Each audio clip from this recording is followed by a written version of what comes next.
Which of you has petted a sheep before? Some of you have that experience. I just gotta get the whole view so I can really see. Yeah, all right. All right, you know that, can you remember that feel? Maybe soft, maybe actually a little pokey, right? If they've been rolling in hay and sticks, and soft with, or oily, I might say, with lanolin. Oh, you think your hand's gonna be all sticky, but then it's not. It's kind of mysterious. That feel of the sheep. Is there anyone here who's shorn a sheep before? Yeah, I can actually raise my hand for that one as well. And I would not be, I believe there's at least one person here who has birthed lambs before. Is that? I have done one. I did that at the heifer farm. So in varying degrees, we know something about sheep. Jesus's hearers were much closer than us to shepherding, right? They all knew a shepherd. Some of them were a shepherd. They all knew sheep. And it's worth taking a second to remember these animals that Jesus is making reference to. Sheep can be very clever. Bighorn sheep are wild, right? And they're known for being pretty cagey, pretty elusive.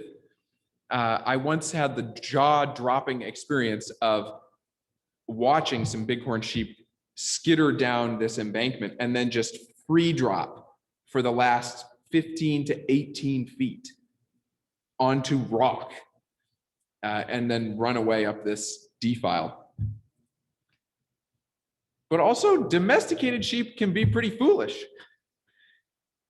They will eat grass because of the way they've evolved. They'll eat grass right down to the root, and then they'll just kind of munch on dirt if there's nothing else to eat.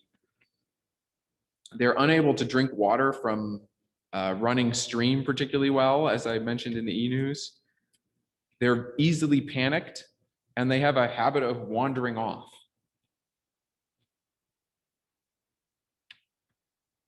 These are the sheep Jesus is talking about. In this parable, that's us, okay? We're the sheep. So just remember that with a dose of humility for this passage.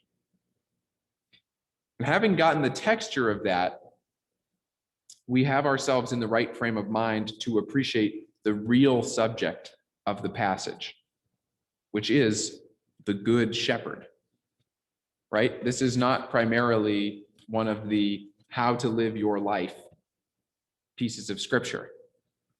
I love those pieces of scripture. I love trying to get it right. We are all in the post-Puritan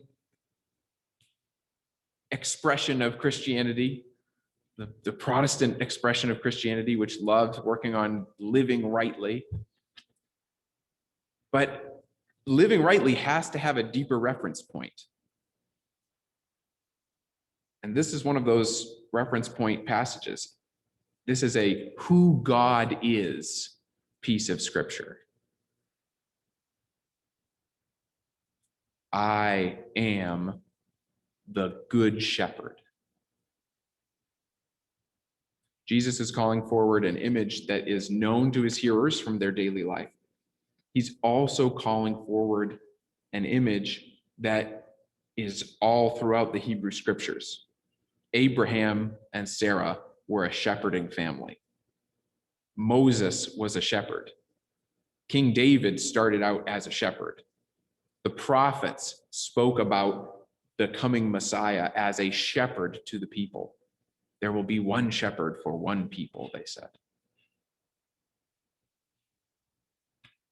And Jesus emphasizes his own standing as the shepherd that was foretold when he says, I am the good shepherd. I am is the name that God gave for God's self when Moses asked at the burning bush, tell them I am.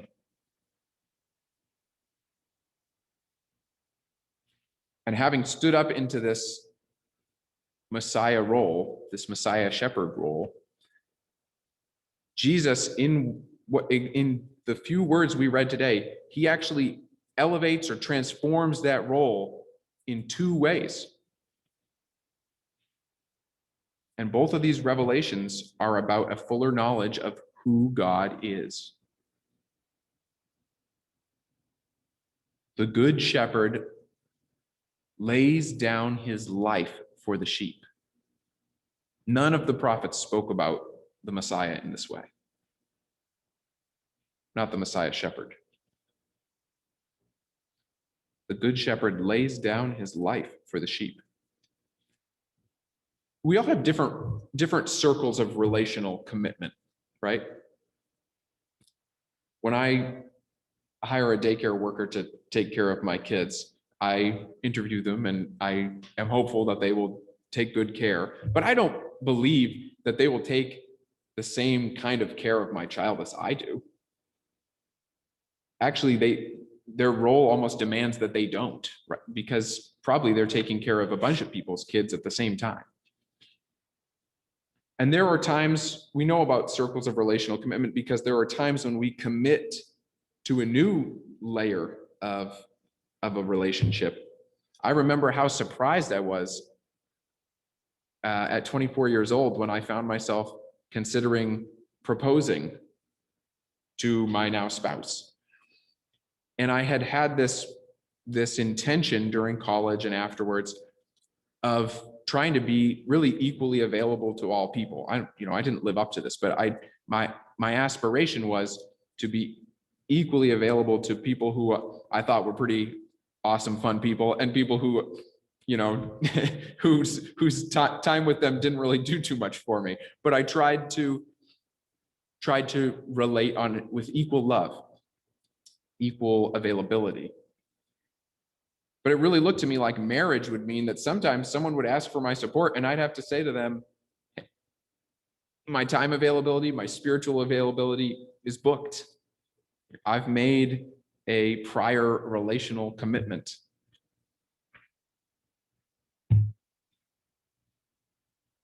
Jesus elevated the relational priority between the Messiah and God's people. And he elevated it to the highest level, not just to be our king, which was an image that was known, but to lay down his life as needed. And folks didn't understand what Jesus was saying when he made this deepening. He revealed this deepening of the message of God, of who God is. What Jesus was saying was too far outside of the mold. And also the disciples, they basically did not want to hear this definition of the shepherd. They clearly would have desired a worldly king, Messiah, instead. But Jesus made it clear that he was committing himself to us with this depth willingly. No one takes my life from me, but I lay it down of my own accord. I have power to lay it down, and I have power to take it up again. He was ready to fully book his kingly availability with us. This is who God is.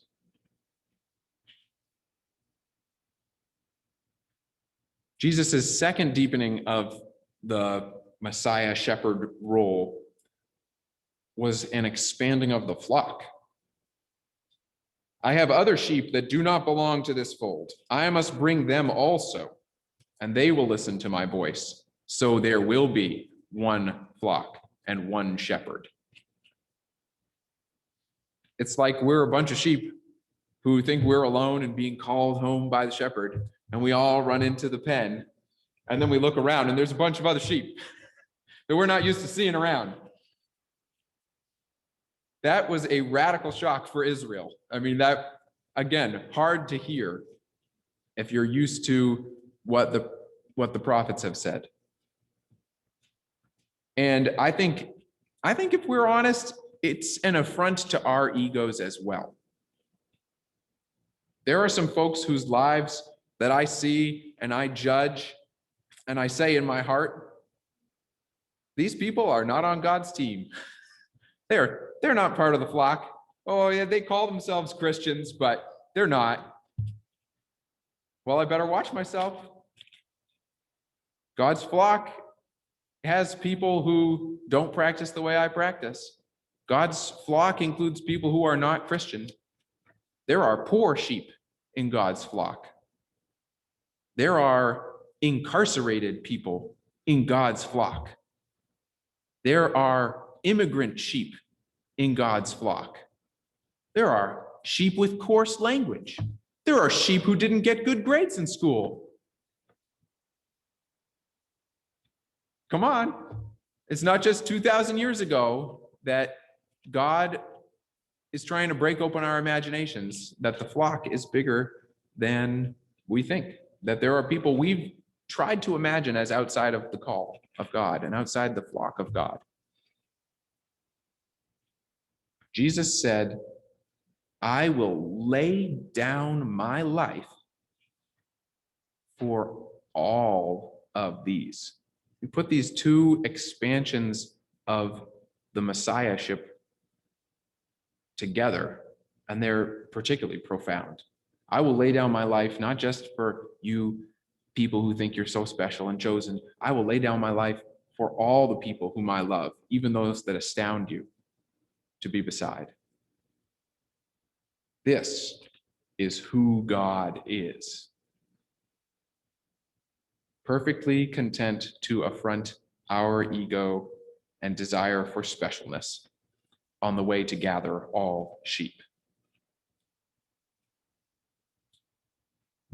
I find it playful in this passage that there is judgment without fearfulness.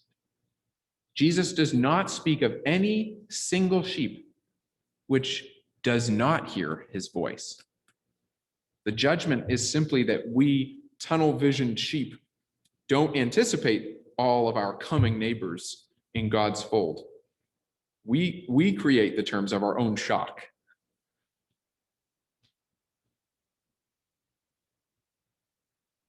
All this about who God is that we read today was surprising for Israel. And as I've poked at, we do well to let it be new to us also. Growing up in our spiritual journeys, growing up into our baptism, requires attention to these who God is passages and their implications. Because, of course, eventually, who God is, slowly, we ought to take time with it. We should let it grow in us. Take the time to let it grow in us. But the who God is passages, they do result in how we should live in the world.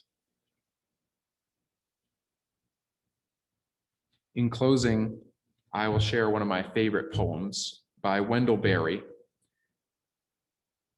This poem is an usher of that slow, savoring, self-changing response to what the Good Shepherd taught us about who God is.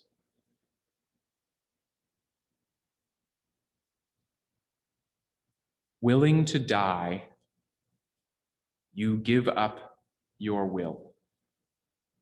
Keep still until, moved by what moves all else, you move. This is the person that Jesus was before God, and it's an invitation to us, the sheep, after all, to keep still, waiting for the touch of the shepherd.